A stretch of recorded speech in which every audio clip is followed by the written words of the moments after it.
Hello dear students, welcome to my channel Maths Academy by Saurabh Parekh.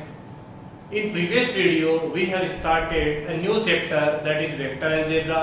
Okay, और vector algebra में हमने discuss कर लिया था व्हाट इज वेक्टर्स, वेक्टर का रिप्रेजेंट कैसे करते हैं, ठीक है, और टाइप्स ऑफ वेक्टर्स. ठीक है, टाइप्स ऑफ वेक्टर में हमने बहुत सारे टाइप्स के वेक्टर डिस्कस किए थे.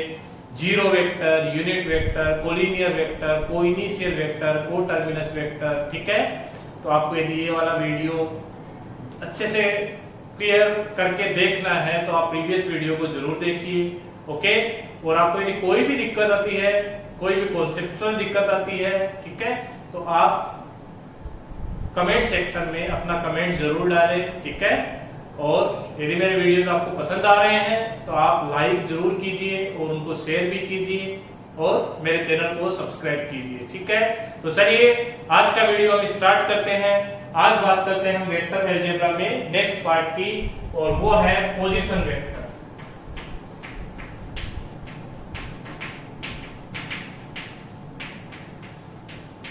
हम बात कर रहे हैं बच्चों किसकी?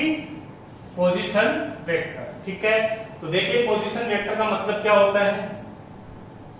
तो मान लीजिए 3D स्पेस अपने पास.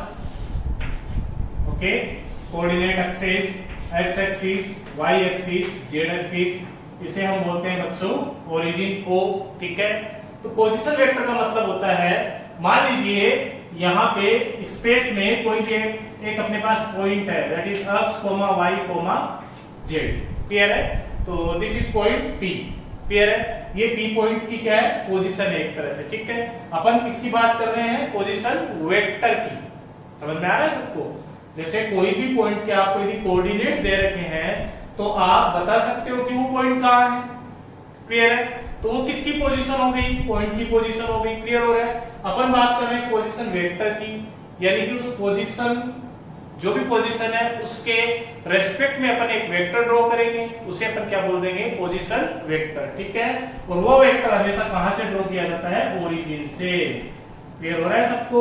सो दिस ओपी वेक्टर, ठीक है, इसका नाम क्या पड़ जाएगा? ओ से पी की तरफ इसकी डायरेक्शन है. ठीक है, तो इसे अपन बोलेंगे OP vector is called position vector. PV means position vector of point P in 3D space. Okay, तो 3 डायमेंशन ज्योमेट्री में ये P पॉइंट का जो पोजीशन वेक्टर है वो क्या होगा बच्चों? OP vector. इस बात का मतलब ये हुआ कि कोई भी पॉइंट है, मान लीजिए मेरे हाथ में यहाँ पे एक पॉइंट है. क्लियर? ये पॉइंट है. ठीक है, और इसको मैं ओरिजिन से ज्वाइन करवा रहा हूं. अपन ने ये क्या माना है बच्चों? ये कॉर्नर ओरिजिन माना है. ठीक है, तो ओरिजिन से इस P को यदि मैं ज्वाइन करवा रहा हूं और डायरेक्शन में P की तरफ दे रहा हूं, ठीक है, तो this OP vector is called position vector of this point. Point का पोजीशन वेक्टर है ये. क्लियर हो रहा है? ऐसे मान लीजिए कोई दूसरा पॉइंट है अपने पास, मान लीजिए यहाँ पे कोई A पॉइंट है. ठीक है, तो इस A को यदि हम इस ओरिजिन से ज्वाइन करवा दें और एक वेक्टर बनाए तो इसे अपन क्या बोल देंगे बच्चों? OA vector. तो OA वेक्टर क्या है? Position vector of point A.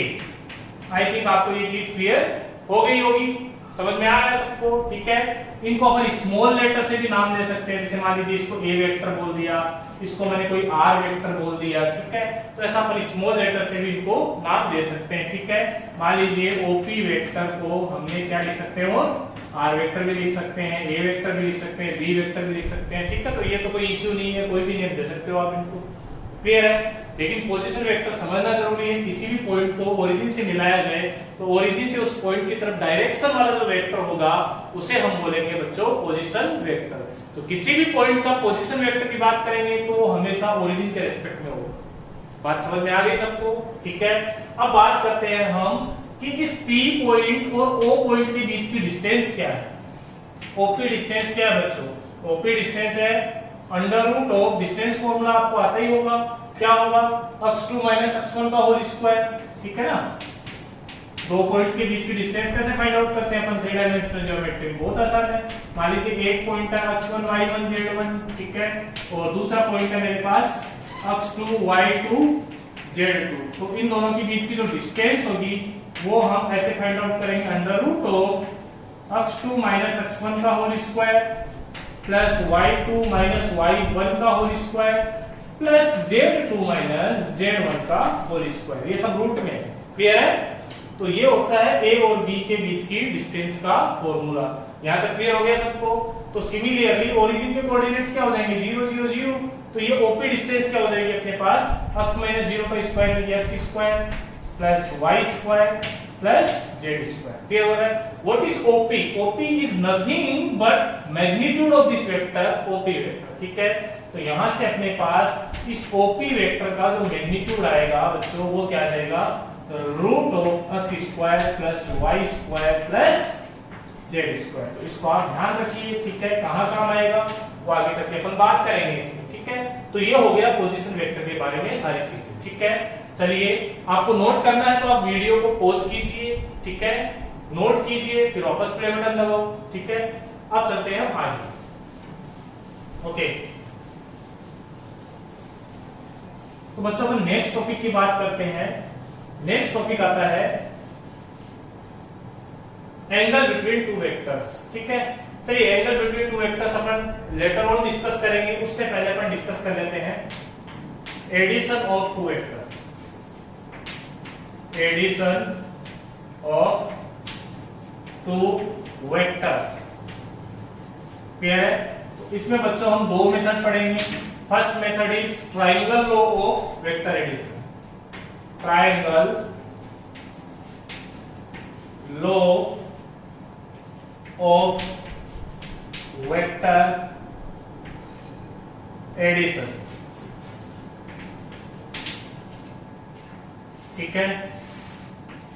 तो मान लीजिए आपके पास कोई भी दो वेक्टर्स है, suppose this one is A vector and this one is B vector, ठीक है? और आपको इन दोनों वेक्टर्स को क्या करना है बच्चों, ऐड करना है।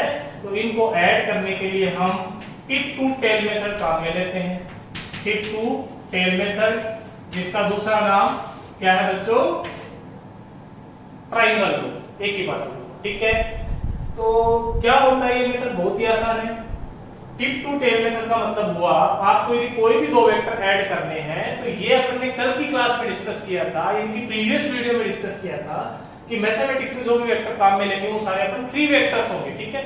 Free vectors means without changing its magnitude and direction. मान लीजिए ये वेक्टर है ना, तो इसका मैग्नीट्यूड और डायरेक्शन चेंज किए बिना मैं कहीं पे भी ले जा सकता हूं पूरे स्पेस में, ठीक है? दोस आर फ्री वेक्टर्स, ठीक है? तो अपन ने क्या किया, ए वेक्टर को उठा के रख दिया यहां पे। Suppose this one is A vector, मान लीजिए क्या है, ए वेक्टर है, क्लियर है? इसको उठा के यहां पे रख लिया, ठीक है? टिप टू टेल मेथड का मतलब ये होता है, जो ये ए वेक्टर का टिप है, ठीक है, जिसे अपन हेड भी बोल सकते हैं, टर्मिनल पॉइंट भी बोल सकते हैं, ठीक है? ये जो दूसरा वेक्टर है जिसको ऐड करना है अपन को इस वेक्टर के अंदर, क्लियर है? उसका अपन टेल लेंगे। टेल का मतलब पूंछ होता है, सबको ही पता होगा, ठीक है? ये वाला क्लियर हो गया सबको? तो टिप टू टेल, ओके? यानी कि एक वेक्टर के टर्मिनल पॉइंट पे दूसरे वेक्टर का इनिशियल पॉइंट आना चाहिए। तो जो पहले वेक्टर का इनिशियल पॉइंट है और जो दूसरे वेक्टर का टर्मिनल पॉइंट है, तो ये इनिशियल से जो टर्मिनल की तरफ अपने डायरेक्शन दी है, वो वेक्टर इन दोनों के सम को रिप्रेजेंट करेगा। यही होता है triangle law of vector addition. बात समझ में आई? क्लियर हो गया होगा? मतलब आप इसको ऐसे समझ सकते हैं कि मान लीजिए ये O पॉइंट है और हमारे पास ये पॉइंट A है, ठीक है? तो ये कौन सा वेक्टर हो गया बच्चों, A वेक्टर, क्लियर है? अब इस तरह जो टेल है, इसकी जो टिप है, नोट टेल, इसकी क्या है बच्चों, टिप, टर्मिनल पॉइंट, उस पे आप जिस भी वेक्टर को इसमें ऐड करना चाह रहे हो उसका हेड रख लीजिए, ओके? क्लियर हो रहा है सबको? मान लीजिए ये अपने पास कोई भी बी पॉइंट है, ठीक है? और इस वेक्टर को हमने नाम दे दिया स्मॉल लेटर्स में बी वेक्टर, क्लियर है? तो इस O को यदि मैं यहां से ज्वाइन करवाऊंगा बी की तरफ, इनिशियल से फाइनल की तरफ, तो ये किसको रिप्रेजेंट करेगा, इन दोनों के सम को। क्लियर हो रहा है? यानी कि हम ये भी लिख सकते हैं कि जो OA vector plus OA vector, ये दूसरा नाम है इनका, प्लस ए बी वेक्टर वो हमेशा किसके इक्वल आएगा बच्चों, ओ बी वेक्टर के। यही होता है triangle law of vector addition. Clear हुआ सबको? ठीक है। अच्छा इसमें ध्यान क्या रखना है, तो दोनों जगह ए ए कॉमन है ना, तो उसको हटा दो, आ जाएगा क्या, ओ बी वेक्टर। जैसे मान लीजिए अपन बात करें कि कहीं पे मेरे को इसका वैल्यू फाइंड आउट करना है, ठीक है, बहुत सारे वेक्टर्स है अपने पास, बहुत सारे पॉइंट्स है अपने पास, और अपन को फाइंड आउट करना है A B vector plus B C vector, ठीक है, okay, plus C A vector, इसका वैल्यू फाइंड आउट करना है अपन को, ठीक है। तो अपन क्या करेंगे बच्चों, इज इक्वल्स टू, सबसे पहले अपन ने क्या किया, A B vector plus B C vector, तो बी कॉमन है, तो इनसे रिजल्ट क्या निकल के आया, ए सी वेक्टर प्लस आगे क्या है बच्चों, सी ए वेक्टर, फिर वापस सी कॉमन है, तो यहां से रिजल्ट क्या आ गया, ए ए वेक्टर, और ए ए वेक्टर तो क्या होता है, ए ए वेक्टर होता है जीरो वेक्टर। क्लियर हो गया? तो अपन कोई भी ट्रायंगल बनाते हैं, ओके, एबीसी कोई भी अपन ने ट्रायंगल बनाया, ठीक है, इसके हेड पे इसका अपन ने टेल रखा, ठीक है, ये पॉइंट ए है, ये बी है और ये सी है, ठीक है, तो ये वाला जो वेक्टर है वो किसको रिप्रेजेंट करेगा, इन दोनों के सम को, यानी कि ये वेक्टर हो जाएगा A B vector plus B C vector. I think आपको ये ट्रायंगल ऑफ वेक्टर एडिशन अच्छे से समझ में आया होगा। क्लियर हो गया? मान लीजिए मेरे को सब्ट्रैक्ट करना है वेक्टर्स को, मेरे को क्या करना है, सब्ट्रैक्ट, ठीक है, आप नोट कर सकते हो, अच्छे से नोट्स बना सकते हो, कोई दिक्कत नहीं है, जो मटेरियल आपको क्लास में मिलेगा वही ऑनलाइन क्लासेज में मिलेगा, ठीक है, तो इसमें कोई दिक्कत नहीं, ठीक है ना, आप आराम से इसके नोट्स बना सकते हो, ठीक है। तो चलिए आगे बढ़ते हैं। अब मान लीजिए मेरे को वेक्टर का सब्ट्रैक्शन करना है, तो सब्ट्रैक्शन करने के लिए मैं क्या करूंगा, इस बी वेक्टर को इधर ऑपोजिट डायरेक्शन में एक्सटेंड कर दूंगा, और आपको पता है डायरेक्शन ऑपोजिट करते ही क्या होगा, सिर्फ उस पे माइनस का साइन आ जाएगा। क्लियर है? तो अब देखिए इस वेक्टर का क्या हेड या इस वेक्टर की जो टिप है उस पे अपन ने इस माइनस बी वेक्टर का क्या रखा है, टेल रखा है। क्लियर है? समझ में आ रहा है? तो इसके इनिशियल को इसके टर्मिनल की तरफ मिलाने वाला जो वेक्टर होगा वो इन दोनों का सम होगा, यानी कि that will be A vector plus bracket में क्या बच्चों, माइनस बी वेक्टर, यानी कि इसको हम लिख सकते हैं A vector minus B vector. Clear है? तो ये हो गया वेक्टर एडिशन, ठीक है, ये तो वेक्टर एडिशन है, और ये क्या है बच्चों, दो वेक्टर का सब्ट्रैक्शन। ओके, चलिए दूसरे रूल की ओर चलते हैं, ठीक है। तो second law of vector addition है वो है पैरेललोग्राम। ओके, तो बात करते हैं second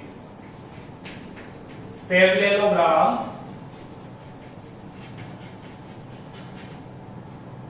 law of vector addition, ठीक है। पैरेललोग्राम लॉ की बात करते हैं, तो पैरेललोग्राम लॉ क्या है, देखो मान लीजिए बच्चों अपने पास ये एक पैरेललोग्राम की साइड है, ये O पॉइंट है और ये A पॉइंट है, और सपोज ये क्या है बच्चों, A वेक्टर है, ठीक है, मतलब एक साइड को हमने A वेक्टर से रिप्रेजेंट किया है, और पैरेललोग्राम की जो दूसरी साइड है उसको किससे रिप्रेजेंट किया हमने, B वेक्टर से, ठीक है। तो बेसिक बात है, फ्री वेक्टर से ये A वेक्टर, तो इसको उठा के वहां रख दिया अपन, क्लियर। तो जो ये वाला वेक्टर होगा बच्चों, वो भी कौन सा वेक्टर होगा बता सकते हो आप आराम से, वो भी क्या होगा, ए वेक्टर, और ये वाला वेक्टर होगा उसको उठा के अपने शिफ्ट कर दिया, तो जो ये वाला वेक्टर होगा वो भी क्या होगा बताइए, वो बी वेक्टर हो जाएगा। क्लियर है? तो parallelogram law of vector addition क्या है, मान लीजिए A vector and B vector are two adjacent side vectors of parallelogram, ठीक है, then their resultant vector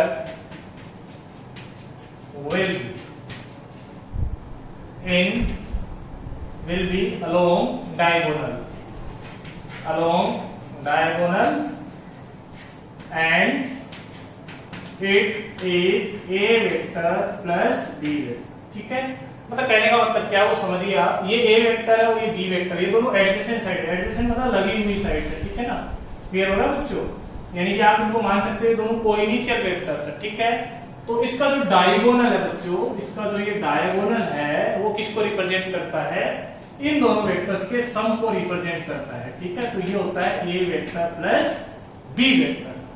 समझ में आ गया होगा? ठीक है, तो इस ए वेक्टर प्लस बी वेक्टर को हम पैरेललोग्राम लो का रिजल्टेंट भी बोल सकते हैं। क्या बोल सकते हैं? ये रिजल्टेंट वेक्टर है। क्लियर हो गया? कोई दिक्कत? वापस से मैं रिपीट कर देता हूं। मान लीजिए कोई भी पैरेललोग्राम की दो एडजेसेंट साइड्स है और उनके अलोंग वेक्टर है A vector and B vector, तो जो डायगोनल के अलोंग वेक्टर होगा वो होगा ए वेक्टर प्लस बी वेक्टर। ठीक है, फिर बच्चों को कंफ्यूजन होता है सर ये वाले डायगोनल का क्या होगा? ये वाला डायगोनल किसको रिप्रेजेंट करेगा? तो चलिए इसकी भी बात कर लेते हैं। पहले तो आप ये समझिए कि ये ए वेक्टर ये बी वेक्टर है, तो it is nothing but it is triangle low. Clear है? ये एक तरह से ट्रायंगल लो ही है। कैसे? देखिए ये ए वेक्टर है, इसका जो टिप है वो इस बी वेक्टर का टेल है, तो ऑब्वियसली बात है ये वाला वेक्टर किसको रिप्रेजेंट करेंगे? इन दोनों के सम को। क्लियर है? सिमिलरली अपन इस वेक्टर की बात करते हैं। ठीक है, तो इस वेक्टर के लिए अपन ने क्या किया बच्चों? थोड़ी सी देर के लिए इसको अपन क्या मान लेते हैं? सी वेक्टर मान लेते हैं। ठीक है, तो ध्यान से देखिए, इस वाले वेक्टर का टिप इस वाले वेक्टर का क्या है? टेल। समझ में आ रहा है? तो इन दोनों वेक्टर का सम ये आना चाहिए। समझिए आप इस बात को। इस वाले ट्रायंगल में देखिए, मैं जहां से चौक घुमा रहा हूं ना, ये वाले ट्रायंगल की बात हो रही है यहाँ पे। इस वाले वेक्टर का टिप और इस वाले वेक्टर का टेल है। क्लियर है? तो इसके इनिशियल पॉइंट को यदि अपन टर्मिनल पॉइंट से मिलाएंगे तो ये इन दोनों का सम होना चाहिए। ठीक है, यानी कि यहां से अपन लिख सकते हैं कि B vector plus C vector should be equals to A vector. समझ में आ रहा है? तो सी वेक्टर बराबर क्या आ जाएगा बच्चों? ए वेक्टर माइनस बी वेक्टर। ठीक है, बहुत अच्छे से याद रखें इस बात को कि पैरेललोग्राम का ये वाला जो डायगोनल है वो तो इसके रिजल्टेंट को रिप्रेजेंट करता है। रिजल्टेंट मींस इन दोनों के सम को रिप्रेजेंट करता है। लेकिन ये वाला डायगोनल जिसकी डायरेक्शन इधर से इधर हो वो किसको रिप्रेजेंट करता है? A vector minus B vector. Clear हो गया होगा ये चीज? ठीक है, तो ये होता है parallelogram law of vector addition. Okay, इसको आप ऐसे भी समझ सकते हैं प्रैक्टिकल एग्जांपल से। मान लीजिए एक रिवर है, नदी है एक, वो ऐसे फ्लो हो रही है, इसकी डायरेक्शन में ए वेक्टर की डायरेक्शन में फ्लो हो रही है। ठीक है, और आप बोट को इस डायरेक्शन में लेके जा रहे हो। क्लियर है? तो बेसिक बात है, रिवर का जो करंट है, करंट रेट है, ठीक है, वो बोट को इधर शिफ्ट करने की कोशिश करेगा, तो जो दोनों का रिजल्टेंट आएगा वो इस डायगोनल के अलोंग आएगा। क्लियर है? ये इसका एक प्रैक्टिकल एग्जांपल हो गया। क्लियर है? तो मेरे ख्याल से पैरेललोग्राम लो भी आपको समझ में आया होगा। ठीक है, तो ये वेक्टर एडिशन के दो रूल्स होते हैं, एक तो vector triangle law of vector addition होता है और second one is parallelogram law. ठीक है, आप नोट कर सकते हैं, वीडियो को पॉज करके अपन चलेंगे आगे। ओके, तो देखिए नेक्स्ट अब पढ़ेंगे बच्चों अपन प्रॉपर्टीज ऑफ वेक्टर एडिशन। ठीक है, तो देखिए वेक्टर एडिशन की प्रॉपर्टीज क्या क्या है। Properties of vector addition.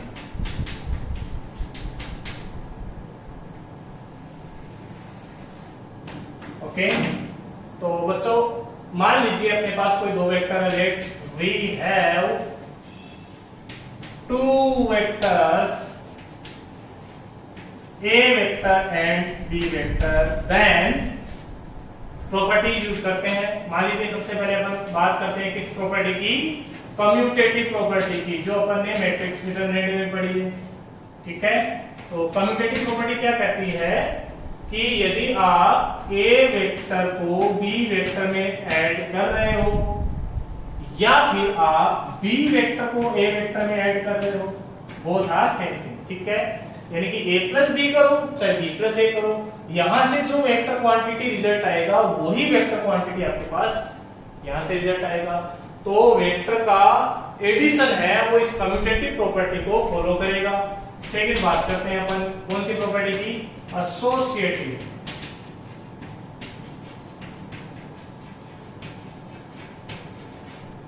Okay, तो बच्चों एसोसिएटिव प्रॉपर्टी के लिए हमारे को तीन वेक्टर लेने पड़ेंगे, ए वेक्टर, बी वेक्टर, सी वेक्टर। ठीक है, तो एसोसिएटिव प्रॉपर्टी क्या होती है? सबसे पहले मैं आपको सिखा देता हूं। ठीक है, पहले नंबर के लिए सीख लेते हैं। नंबर के लिए मतलब जैसे मान लीजिए मेरे पास 3 नंबर है 2, 3 और 5, ठीक है, क्लियर है, और अपने पास ऑपरेशन है प्लस करना। Operation means addition, subtraction, multiplication, ठीक है। तो इधर भी मैं बिना ऑर्डर चेंज किए ये चीज लिख देता हूं, ठीक है। तो एसोसिएटिव प्रॉपर्टी का मतलब होता है, मान लीजिए आप लेफ्ट हैंड साइड में इन दोनों को पहले सोल्व कर रहे हो, जो आंसर यहां से आया, क्या है आंसर यहां से 5, उसको अपन ने इसमें ऐड किया, तो आंसर क्या आ गया बच्चों 10, ठीक है। ऑर्डर चेंज नहीं है दोनों साइड में, ठीक है। इसमें क्या कर रहे हैं हम, इन दोनों को सोल्व कर रहे हैं, तो यहां से कितना है बच्चों 8, और फिर उसको किस में ऐड किया अपन ने 2 में, तो भी आंसर क्या है 10। यदि ये दोनों साइड्स इक्वल होती है तो एसोसिएटिव प्रॉपर्टी फॉलो होगी, अदरवाइज नहीं होगी। ऐसे ही मान लीजिए माइनस में सीखे अपन एसोसिएटिव प्रॉपर्टी को, तो हमने दोनों साइड बिना ऑर्डर चेंज किए लिख दिया ऐसा, ठीक है। फिर एक बार यहाँ पे ब्रैकेट लगाया और एक बार यहाँ पे ब्रैकेट लगाया, क्या अब ये दोनों इक्वल है, तो बिल्कुल भी इक्वल नहीं है, तो ब्रैकेट लगाने का बहुत फर्क पड़ता है, क्लियर हो रहा है। तो यहाँ पे एसोसिएटिव लॉ फॉलो नहीं होगा, क्लियर है। तो वैसे ही वेक्टर एडिशन में एसोसिएटिव लॉ क्या होता है बच्चों, फॉलो होता है। यानी कि आप क्या बोल सकते हो, आप ए और बी को पहले ऐड कर रहे हो, जो भी वेक्टर क्वांटिटीज का आंसर आया उसको आपने सी वेक्टर में ऐड किया, वो बात किसकी इक्वल हो जाएगी, आप पहले इन दोनों वेक्टर्स को ऐड कर लो, जो भी आंसर आया उसको किस में ऐड कर लो आप ए वेक्टर में, both are equal things, clear हो गया। तो ये एसोसिएटिव प्रॉपर्टी हो गई। थर्ड होती है बच्चों इसमें आइडेंटिटी एलिमेंट, ठीक है। तो मान लीजिए अपने पास कोई एक वेक्टर है ए वेक्टर, ठीक है। तो आइडेंटिटी एलिमेंट का मतलब होता है इसमें कौन सा वेक्टर ऐड करें जिससे कि आंसर वापस ये आ जाए, क्लियर है। तो आपका आंसर क्या होना चाहिए 0, क्लियर है। लेकिन 0 तो वेक्टर क्वांटिटी में ऐड नहीं होगा, क्योंकि वेक्टर का स्केलर के साथ अपन एडिशन कर ही नहीं सकते। तो उसका क्या तरीका है, फिर अपन एक 0 वेक्टर नाम की चीज पढ़ी थी बच्चों, ठीक है, तो वो लिख देंगे यहाँ पे अपन। ओके, समझ में आ रहा है, कोई दिक्कत? यानी कि आप इस प्रॉपर्टी से क्या सीखना चाहिए आपको इस प्रॉपर्टी से ये सीखना चाहिए कि किसी भी वेक्टर में यदि 0 वेक्टर ऐड होगा तो आंसर ए वेक्टर ही आ जाएगा या वो वेक्टर ही आ जाएगा, क्लियर हो रहा है। Okay, similarly last one is, ठीक है। अच्छा, इसमें आइडेंटिटी एलिमेंट कौन सा हुआ, ये 0 वेक्टर होगा, उससे अपन बोल देंगे आइडेंटिटी एलिमेंट, क्लियर हो गया। And fourth one is inverse of any vector, ठीक है ना। कौन सा इनवर्स की बात हो रही है, ऑपरेशन क्या है बच्चों यहाँ पे एडिशन, तो एडिटिव इनवर्स की बात करेंगे बच्चों यहाँ पे, क्लियर हो रहा है। तो एडिटिव इनवर्स की बात करते हैं, तो मान लीजिए आपके पास ए वेक्टर है, उसमें ऐसा क्या ऐड करें कि आंसर आइडेंटिटी एलिमेंट है, तो आपका आंसर क्या होना चाहिए बच्चों minus of A vector, clear है। और सिमिलरली अपन राइट हैंड साइड से लिख देते हैं minus of A vector plus A vector, clear हो रहा है। तो ए वेक्टर में यदि माइनस ए वेक्टर किया जाए तो आंसर क्या आएगा, 0 वेक्टर आएगा, 0 नहीं आएगा, ये बात समझनी चाहिए आपको, ठीक है। तो इस चीज को भी ध्यान रखें। एडिटिव इनवर्स ए वेक्टर का क्या हो गया बच्चों, माइनस ए वेक्टर, ठीक है। तो ये बहुत ही मतलब ज्यादा यूजफुल चीजें नहीं है, ठीक है, लेकिन इन प्रॉपर्टीज को थोड़ा सा ध्यान रख के चलोगे तो ज्यादा बेटर रहेगा। ओके, चलिए आगे बढ़ते हैं प्रॉपर्टीज के बाद में हम नेक्स्ट चीज पे, ठीक है। नोट करने के लिए मैंने बार बार रिपीट कर रखा आपको कि वीडियो को पॉज करें और नोट करें, क्योंकि यदि हम यहाँ पे खड़े रहेंगे तो टाइम वेस्ट होगा, क्लियर है, और वीडियो की लेंथ भी ज्यादा हो जाएगी। तो चलिए अब आगे बढ़ते हैं। Okay, next one is scalar multiplication of a vector, या फिर इसको और अच्छे से समझने के लिए अपन हेडिंग दूसरा भी डाल सकते हैं, वो होगा multiplication of a vector by a scalar quantity.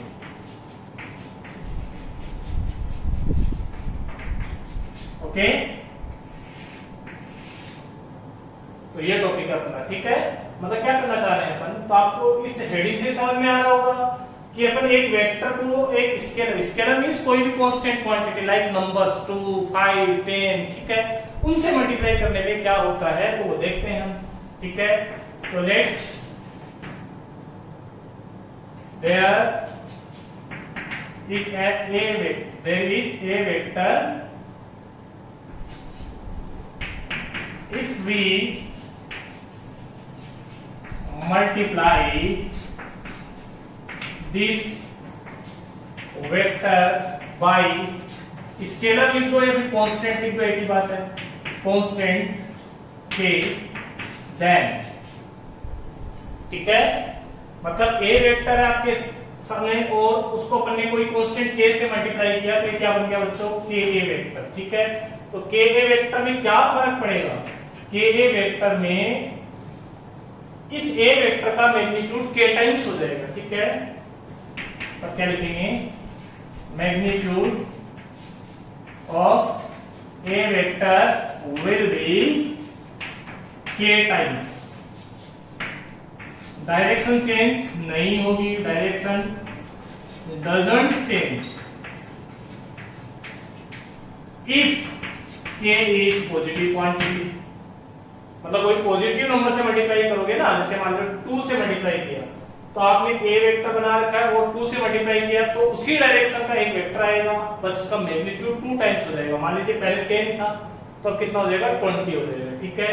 और सिमिलरली ka वेक्टर इसका मैग्नीट्यूड क्या हो जाएगा बच्चों, अगेन सेम ही चीज लिखूंगा मैं, magnitude of a vector will be k times and direction will be opposite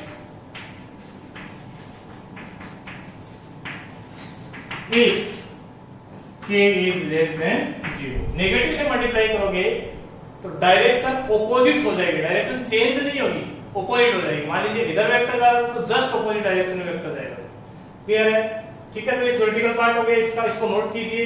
फिर अपन इसको और अच्छे से समझते हैं कि ये है क्या। तो देखिए इधर तो मैं क्या बताने की कोशिश कर रहा हूं आपको बच्चों, तो देखिए इधर सीधी सी बात है, मान लीजिए आपके पास ये कोई a वेक्टर है, ठीक है। आप चाह रहे हो कि इसको मैं 2 से मल्टीप्लाई करूं, यू वांट 2a वेक्टर। तो 2a वेक्टर में क्या होगा बच्चों, यही वेक्टर का डायरेक्शन रहेगा, बस इसका जो मैग्नीट्यूड है वो 2 टाइम्स हो जाएगा। मान लीजिए इसका 10 मैग्नीट्यूड था, है ना, इस वेक्टर की लेंथ कितनी थी 10, ठीक है। तो अब कितनी हो जाएगी 20 हो जाएगी, ठीक है। मान लीजिए इसी वेक्टर को आपने किया माइनस a वेक्टर कर दिया या माइनस 3/2 इंटू a वेक्टर किया आपने, ठीक है। तो इस बार मैग्नीट्यूड कितने टाइम्स हो जाएगा बच्चों, 3/2 टाइम्स, यानी कि पहले 10 था तो 10 का 3/2 कितना हो गया, 15 हो गया, 15 हो गया, ठीक है। माइनस के कारण क्या हो जाएगी, इसके डायरेक्शन ऑपोजिट, ये अपन ने कल के कॉन्सेप्ट में पढ़ा था प्रीवियस वीडियो, क्लियर हो रहा है। तो ये हो जाएगा -3/2 a वेक्टर। मान लीजिए कहीं पे अपन को -a वेक्टर बाई 2 करना है, क्लियर है। तो कहीं पे -a वेक्टर बाई 2 करेंगे तो क्या होगा बच्चों, ये इसी वेक्टर का मैग्नीट्यूड हाफ हो जाएगा क्योंकि 1/2 से मल्टीप्लाई हो रहा है और डायरेक्शन भी क्या हो जाएगी, ऑपोजिट हो जाएगी। तो ये फर्क पड़ता है कोई भी वेक्टर को स्केलर क्वांटिटी से मल्टीप्लाई करने पे। तो मेरे ख्याल से समझ में आया होगा आपको। वेक्टर को वेक्टर से मल्टीप्लाई नहीं कर रहे हैं बच्चों, अपन वेक्टर को वेक्टर से मल्टीप्लाई करने के लिए 2 मेथड होते हैं, डॉट प्रोडक्ट और क्रॉस प्रोडक्ट, ठीक है। अपन वेक्टर को किससे मल्टीप्लाई कर रहे हैं, स्केलर क्वांटिटी से। समझ में आ गया होगा, कोई भी दिक्कत, ओके। अब आपको एक प्रीवियस वीडियो में मैंने कोलिनियरिटी की कंडीशन बताई थी, ठीक है। तो मैंने बोला था if a vector and b vector are parallel और you can say collinear, then अपन ने कंडीशन लिखी थी a vector is equal to lambda times b vector. Clear हो रहा है सबको, where lambda is any real number, lambda क्या कोई भी रियल नंबर है, ठीक है। तो इस कंडीशन को आप अच्छी तरीके से समझ गए होंगे क्योंकि लैम्डा कोई भी रियल नंबर है, ठीक है। तो a वेक्टर तो कुछ भी नहीं है, b वेक्टर को लैम्डा से मल्टीप्लाई करने पे a वेक्टर आ जाएगा। तो मान लीजिए अपने पास b वेक्टर ये है, समझ रहे हो, ये b वेक्टर है, इसको मैंने 2 से मल्टीप्लाई किया मान लीजिए, ठीक है। तो 2b वेक्टर एक्चुअली में क्या है, a वेक्टर। तो 2b वेक्टर क्या होगा, इसी वेक्टर के मैग्नीट्यूड को मैंने ट्वाइस कर दिया, तो ये 2b वेक्टर हो गया which is nothing but a vector. तो क्या ये दोनों वेक्टर कोलिनियर होंगे कि नहीं होंगे, बिल्कुल होंगे, कोई दिक्कत ही नहीं है, ठीक है। नेगेटिव से मल्टीप्लाई किया आपने, -3b वेक्टर किया आपने, तो इसका मैग्नीट्यूड 3 टाइम्स हो जाएगा। क्लियर है? तो कोलिनियरिटी में तो ये तो पता है था कि उनके सपोर्ट पैरेलल रहने चाहिए, डायरेक्शन ऑपोजिट भी हो सकती है, डायरेक्शन सेम भी हो सकती है। डायरेक्शन सेम है तो वो लाइक वेक्टर्स होते हैं, डायरेक्शन ऑपोजिट है तो वो अनलाइक वेक्टर्स होते हैं। क्लियर हो गया? तो ये फर्क पड़ता है किसी भी वेक्टर को स्केलर क्वांटिटी से मल्टीप्लाई करने पर उसका मैग्नीट्यूड उतने टाइम्स हो जाता है जिससे आपने मल्टीप्लाई किया है। समझ में आ गया? ओके, चलिए आगे बढ़ते हैं।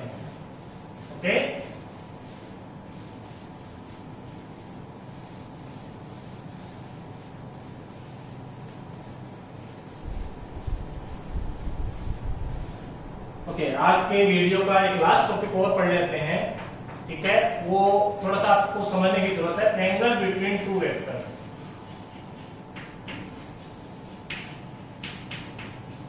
ठीक है, ओके, बस ये सिखा रहा हूं कि कोई भी दो वेक्टर के बीच में एंगल फाइंड आउट करना है तो आपको करना क्या है। ठीक है, बाकी तो ये टॉपिक आगे चल के डॉट प्रोडक्ट में भी आएगा, क्रॉस प्रोडक्ट में भी आएगा। ठीक है, फिलहाल इतना ही सिखाया जा रहा है आपको कि करना क्या है कोई भी दो वेक्टर के बीच में एंगल फाइंड आउट करने के लिए। तो मान लीजिए आपके पास ये ए वेक्टर है, समझ में आ रहा है, और मान लीजिए आपके पास ये कौन सा वेक्टर है, बी वेक्टर, और आपको इन दोनों वेक्टर्स के बीच में क्या फाइंड आउट करना बच्चों, एंगल। ठीक है, तो एंगल फाइंड आउट करने के लिए आपको या तो इन वेक्टर्स को कोई इनिशियल वेक्टर्स बनाना पड़ेगा या फिर इनको कोई टर्मिनस वेक्टर बनाना पड़ेगा, तभी जाके आप एंगल बता सकते हो, अदरवाइज आप एंगल नहीं बता सकते। ठीक है, कोई इनिशियल वेक्टर्स का मतलब इनके इनिशियल पॉइंट को एक जगह लाना पड़ेगा। वेक्टर फ्री वेक्टर तो इनको उठा के कहीं पे भी शिफ्ट कर सकते हो। तो मैंने बी वेक्टर को तो यहीं पे रहने दिया, समझ रहे हो, इसको यहाँ पे मैंने शिफ्ट कर दिया, और ए वेक्टर का जो इनिशियल पॉइंट है वो बी वेक्टर का इनिशियल पॉइंट के साथ कोइंसाइड करना चाहिए। समझ में आ गया? तो ये वाला जो एंगल होगा वो दोनों वेक्टर के बीच में क्या होगा बच्चों, एंगल। समझ में आ रहा है? कोई भी दिक्कत? कुछ एग्जांपल लेते हैं इसके। अच्छा, उससे पहले दो वेक्टर के बीच में एंगल की जो रेंज होती है वो होती है 0 से पाई। समझ रहे हो? यानी कि थीटा बिलोंग्स टू हो जाएगा बच्चों 0 से 180 डिग्री। डिग्री में बात करें तो कोई भी दो वेक्टर के बीच में एंगल 0 डिग्री से किसके बीच में लाई कर सकते हैं, 180 डिग्री, जिसमें 0 भी शामिल हो सकता है और 180 डिग्री भी शामिल हो सकता है। ठीक है, 0 कब होगा, जब दोनों वेक्टर्स पैरेलल होंगे। पैरेलल मींस सेम डायरेक्शन में होंगे। ठीक है, और यदि ऑपोजिट डायरेक्शन में दोनों वेक्टर होंगे तो दोनों के बीच में एंगल कितना होगा, 180 डिग्री। ठीक है, इसका एक आधा एग्जांपल और लेते हैं। मान लीजिए आपको कहीं पे दे रखा है कि ये ए वेक्टर है, समझ में आ रहा होगा। ठीक है, एंड सपोज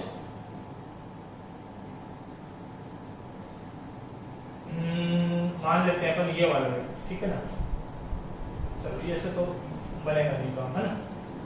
यहाँ पे मान लिया अपन ने एक वेक्टर बच्चों, क्लियर है। आपको ये वाला एंगल 60 डिग्री दे रहे हैं। ठीक है, ये ए वेक्टर और ये क्या बच्चों, बी वेक्टर।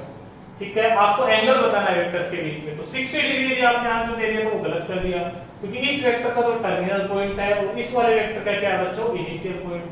तो पहले क्या करना पड़ेगा, अभी तो बताया मैंने, इनिशियल पॉइंट को एक जगह लेके आओ। तो क्या करोगे आप, इस ए वेक्टर को तो यहीं पे रहने दो।